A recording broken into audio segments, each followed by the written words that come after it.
All right, really quick, I'm in the theater right now, and tonight I am going to be seeing the new horror film Oculus. Don't know much about it except that it was at the Toronto Film Festival earlier last year, um, and I guess it got a little bit of praise there, and they gave it a wide release. The early reviews were somewhat positive. The trailers didn't really draw me though. Like the trailers made it look really generic, kind of like that movie that came out several years ago called Mirrors that bombed at the box office and was banned by everyone. Um, yeah, I have no idea what this movie is really about. The trailers never really pulled me in, and I haven't had time to look at one recently. I'm just not sure what to expect, and I guess I'll just go see it and see what happens. I'll see you after the movie. There are movies that are predictable, where you can see what's going to happen next from a mile away. There are movies where the ending itself is very predictable. There are movies where the ending is not predictable. There are movies that make you question what's going to happen next. And there are movies that make you question what's happening right now. Oculus falls somewhere after that. Oculus, I usually save the audience's reaction for later on in the video, but to give you a sense of the kind of movie this is, as the end credits were rolling in the theater, which was packed, about half the people in the theater went something like, whoa. So, in short, I recommend seeing Oculus. It's a really good horror film. It's on par with The Conjuring, which was released last year. Like, it's excellent. It's very, very good. I want to try to do this video without giving away spoilers, just because, without having a spoiler section, just because I want to talk about this movie in a way that's not, without giving away anything. And that's going to be difficult to do. Because the biggest strength of this movie was making the audience not know anything, questioning their perception of what was happening in the moment of the movie. Oh man. So it's good. It is very, very good. As kind of a general overview, Oculus is about a girl and her brother, and the girl is convinced that this antique mirror is haunted, and this antique mirror is what possessed her father into killing her mother and 11 years ago, and making her brother, who was 10 at the time, murder their father. And that's not giving away anything, even though, well, it's not giving away anything because this is told to us early on in the film. However, this movie does something very interesting wherein it tells these two storylines of what happened 11 years ago and what's happening now. It plays them out at the same time in the movie, and oftentimes these two storylines intersect. And sometimes the characters are seeing their younger selves go through what they went through 11 years ago in the present. Like, it does stuff like that. That's really, it's very unique to this movie. I haven't seen it elsewhere before. The movie it's a very, very good horror film. I'm actually trying to think of things I didn't like about it, and I'm kind of coming up empty, to be honest. I mean, if I was gonna nitpick, I would say stuff like I wish the character of the brother had been developed a little more, because he felt a little flat to me. Like, I wish we had found out more of what he went through in the 11 years between the first time they encountered this mirror and the present. I kind of thought that they didn't develop enough with their mother. Because she just isn't given a lot to do outside of becoming obsessed with the fact that their father is being obviously either possessed, or he's just doing weird behavior, or whatever is happening. So if I was gonna nitpick at stuff, those are the kinds of things I would nitpick at.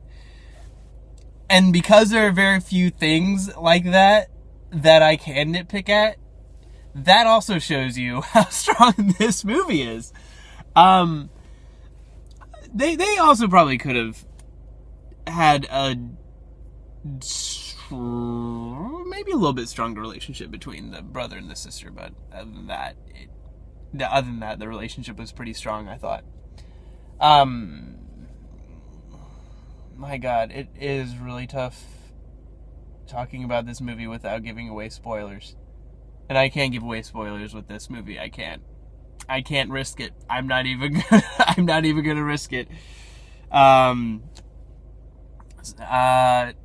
There are moments of this movie that are very I don't know if I want to say graphically violent. Well, for instance, there's a moment in the trailer that I know this moment is in the trailer because I remember seeing the trailer all the time on southparkstudios.com. Where the main girl bites into an apple, but it turns out the apple was a light bulb, a big fluorescent light bulb. And it shows stuff like that, and not overly graphic detail, but enough detail that if you're easily squeamish about gore, without being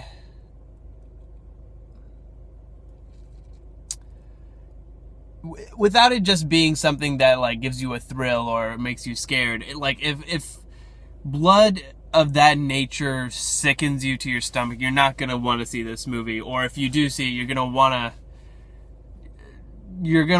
find a friend to bring along so that they can tell you when these parts are over with. Because it does have a lot of that in it. Not a lot of that, but quite a bit of that. Enough of that to make me want to bring it up. Like, it's not like The Conjuring, which was completely gore-free. This one does have quite a bit of gore. But, I mean, it's not, like, on par with the Saw movies or anything like that.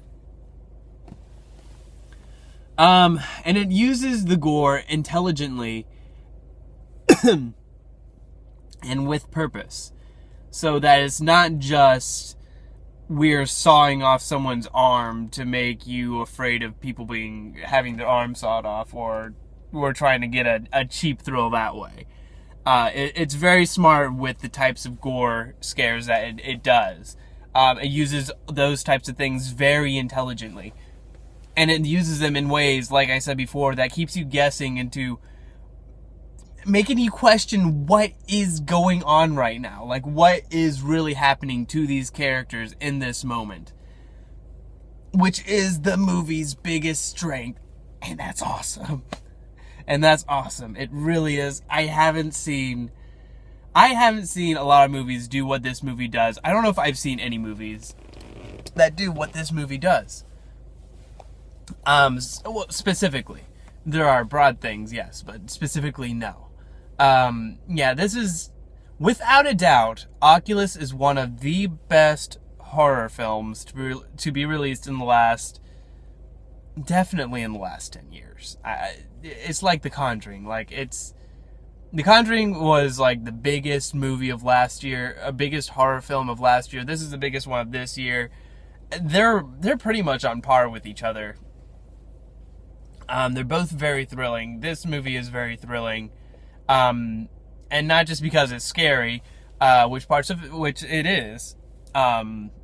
I don't scare easily, but there were people in the theater with me who were absolutely terrified.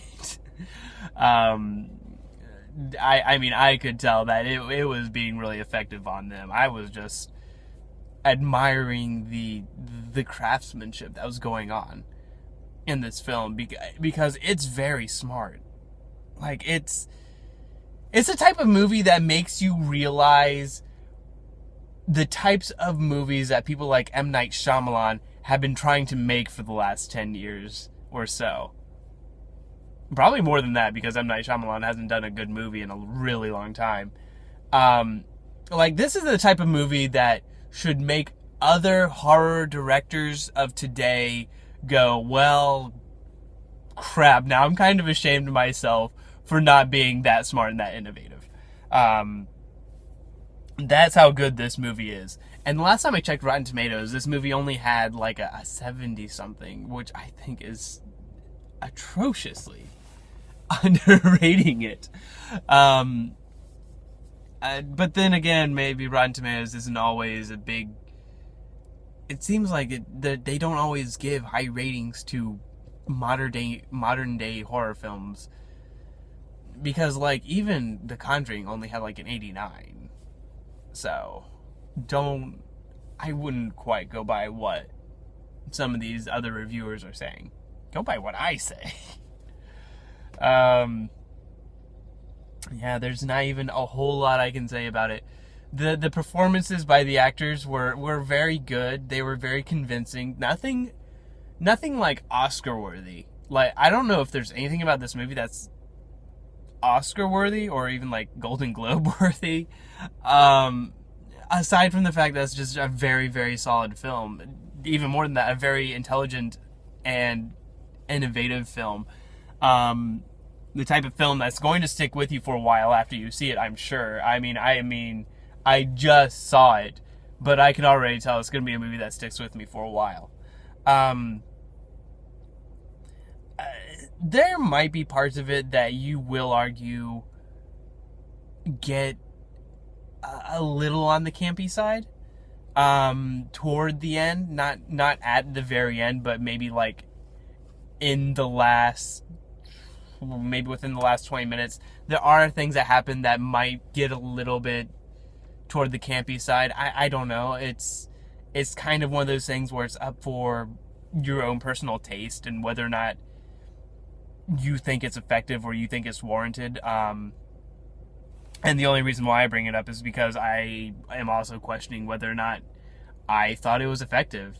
There was some stuff toward the end that I thought they could have done without and still had a pretty strong film. And there are other things that I thought they were going to do that they didn't quite do. But at the same time, I don't know if I missed those things. Again, it's hard to talk about it without giving anything away. So, first of all, the trailers for this movie do not do it justice, I think.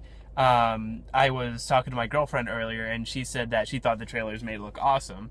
So, unless she's seeing different trailers than I am, maybe I'm just being overly harsh at the trailers. I thought the trailers made it look really generic and really stupid. But it doesn't. But it's not. Also, maybe I should give a little bit more credit to the trailers. I mentioned earlier, I just want to bring this up, just because I found this very interesting while I was watching the movie. I mentioned earlier the part in the movie where she eats an apple and it turns out it's a light bulb. In the movie, you see her with a bunch of light bulbs and apples, and knowing that knowing this scene from the trailer puts you on edge. It actually puts you on edge for anticipation, and they build it up actually for that light bulb eating scene for quite a few minutes, like 3 or 4 minutes of just being like, oh no, it's gonna happen soon, it's gonna happen soon. And because of the way that they showed other parts, other gorier aspects of the movie earlier in the film, it makes you that much more excited in a way for it. I just wanted to bring that up because this is something that for once, and this really is like the only time this has ever happened for me. For once, something that the trailer gave away made that moment in the movie better. And that's never happened. From my point of view, that has never happened before. So I found that really interesting. Yeah, so I don't think the trailers give the film justice personally. The movie is effective. It's pretty awesome. You will have a good time when you see it.